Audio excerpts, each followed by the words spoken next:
Shalom, sahabat Repa yang terkasih dalam Tuhan. Identitas rohani adalah sesuatu yang tidak bisa dibeli, tidak bisa dipalsukan, dan tidak bisa disembunyikan. Hari ini, banyak orang bisa punya gelar, punya posisi, atau status sosial, tetapi kehilangan identitas rohani yang sejati. Kita hidup di zaman di mana batas antara benar dan salah mulai kabur. Orang bisa kelihatan saleh di media sosial, tapi kosong di dalam hatinya. Pertanyaannya, apakah kita masih mengenali siapa kita di hadapan Allah? Dunia sekarang menuntut kita untuk fleksibel, tapi Allah memanggil kita untuk setia. Dunia memuja popularitas, tapi Allah memanggil kita untuk kekudusan. Dan hari ini, lewat Imamat 19, Tuhan ingin berkata kepada kita, "Kuduslah kamu, sebab Aku, Tuhan Allahmu, kudus." Imamat pasal 19 ayatnya yang kedua. Kekudusan bukan pilihan tambahan. Kekudusan adalah identitas dasar dari setiap anak Allah. Mari kita gali lebih dalam apa maksud Tuhan ketika Ia berkata, "Kuduslah kamu." Sahabat, pasal 19, Imamat pasal 19 adalah jantung dari apa yang disebut para ahli sebagai kode kekudusan, Holiness Code. Imamat pasal 17 sampai pasal 26. Bangsa Israel saat itu baru keluar dari Mesir, hidup di padang gurun dan sedang dibentuk menjadi umat Allah yang berbeda dari bangsa lain. Kita perlu tahu, di sekitar mereka, bangsa-bangsa kafir hidup dengan moral yang sangat rusak. Penyembahan berhala, perzinahan ritual, bahkan pengorbanan anak. Di tengah kegelapan moral itu, Tuhan berkata, "Kamu harus berbeda, karena kamu adalah milikku." Maka setiap perintah dalam Imamat pasal 19 tidak sekedar aturan moral. Itu adalah pola hidup yang memantulkan karakter Allah. Mulai dari kejujuran, kasih terhadap sesama, hingga sikap terhadap orang miskin. Ahli Perjanjian Lama seperti Gordon Wenham menyebut Imamat pasal 19 sebagai miniatur hukum Allah, di mana kekudusan sosial dan spiritual berjalan beriringan. Artinya, kekudusan bukan hanya soal ibadah di kemah suci, tapi juga soal bagaimana engkau memperlakukan orang lain. Di masa itu, umat Tuhan belajar bahwa menjadi kudus berarti menjadi representasi Allah di dunia yang tidak mengenalnya. Itulah sebabnya Imamat pasal 19 bukan hanya hukum moral, tetapi deklarasi identitas bangsa Allah. Dalam bahasa Ibrani, kata kados berarti dipisahkan, dikhususkan, disucikan untuk tujuan Allah. Jadi ketika Tuhan berkata, "Kuduslah kamu," Ia tidak sedang menuntut kesempurnaan moral, tapi mengundang kita untuk hidup sesuai tujuan ilahi. Tujuan penulis kitab ini, menurut pandangan teolog seperti Jacob Milgrom, adalah membentuk komunitas yang hidup dari karakter Allah sendiri. Mereka dipanggil untuk menjadi cermin dari Allah yang kudus, penuh kasih dan adil. Menariknya, dalam struktur ayat-ayat Imamat pasal 19, perintah "Akulah Tuhan Allahmu" muncul 16 kali. Artinya, dasar moral mereka bukan rasa takut, tapi relasi. Mereka taat bukan aturan, tapi karena hubungan dengan Allah yang sudah menebus mereka. Sahabat, inilah pesan besar dari penulis kitab Imamat.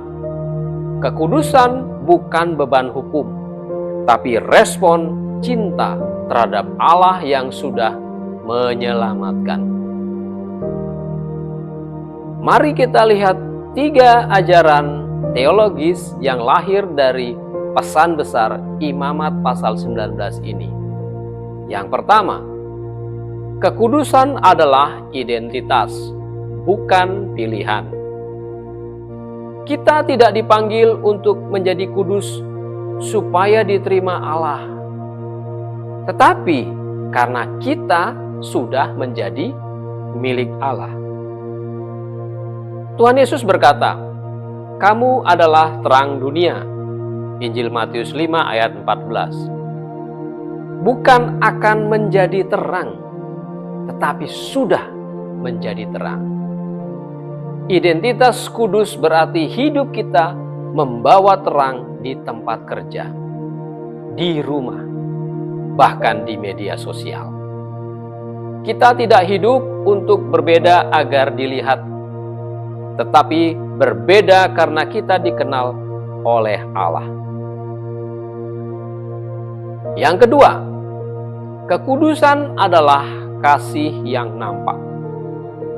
Imamat pasal 19 ayat 18 berkata, "Kasihilah sesamamu manusia seperti dirimu sendiri." Kekudusan sejati bukan cuma berhenti pada tidak berbuat dosa, tetapi harus berbuat kasih secara aktif. Ketika kita mengampuni, ketika kita memberi, ketika kita tidak membalas kejahatan dengan kejahatan, di situ kita sedang mempraktikkan kekudusan. Tuhan Yesus menegaskan ayat ini lagi dalam Perjanjian Baru. Berarti kekudusan dan kasih tidak bisa dipisahkan. Hal yang ketiga, kekudusan membentuk budaya baru. Bangsa Israel diajar tidak meniru adat bangsa lain, tidak mencampur kain, tidak meniru cara ibadah mereka. Itu semua simbol bahwa umat Allah harus punya budaya sendiri, budaya kerajaan Allah. Hari ini panggilan itu sama, tetap sama. Kita tidak boleh sekedar ikut arus dunia dalam gaya hidup, etika kerja, atau cara membesarkan anak-anak kita. Kekudusan adalah keberanian untuk berkata, "Aku tidak perlu menjadi seperti dunia untuk diterima, karena aku sudah diterima oleh Allah." Jadi sahabat, kekudusan bukanlah kostum yang kita pakai pada hari Minggu. Itu adalah DNA rohani kita setiap hari. Menjadi kudus bukan berarti kita tidak pernah jatuh, tapi kita selalu bangkit dan kembali pada Allah yang kudus. Dalam keyakinan Mennonite, kekudusan dinyatakan lewat hidup damai, sederhana, dan jujur, bukan dalam kesombongan rohani, tapi dalam kasih yang nyata.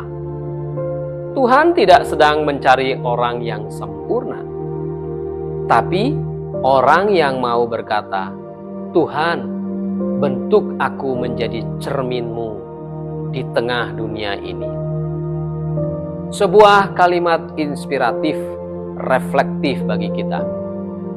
Holiness is not about being better than others, but being different because of God. Kekudusan bukan soal menjadi lebih baik dari orang lain, tetapi menjadi berbeda karena Allah yang kita sembah. Sahabat, jangan biarkan dunia menentukan siapa kita. Identitas kita sudah jelas. Kita kudus karena Allah kita kudus. Itu bukan pilihan, itu panggilan hidup. Mari kita tundukkan kepala dan berdoa. Bapa yang kudus, kami datang kepadamu dengan hati yang rindu menjadi seperti Engkau. Ajar kami untuk hidup sebagai umat yang berbeda. Bukan karena kami suci, tetapi karena Engkau sudah menyucikan kami. Di tengah dunia yang berubah, kuatkan kami untuk tetap berdiri di atas firman-Mu. Biarlah setiap perkataan, setiap keputusan, dan setiap langkah kami mencerminkan Engkau, Tuhan yang kudus. Kami serahkan hidup kami, keluarga kami, dan gereja kami, supaya dunia melihat kasih-Mu melalui hidup kami. Di dalam nama Tuhan Yesus Kristus, Juru Selamat kami yang kudus, kami berdoa dan mengucap syukur. Amin.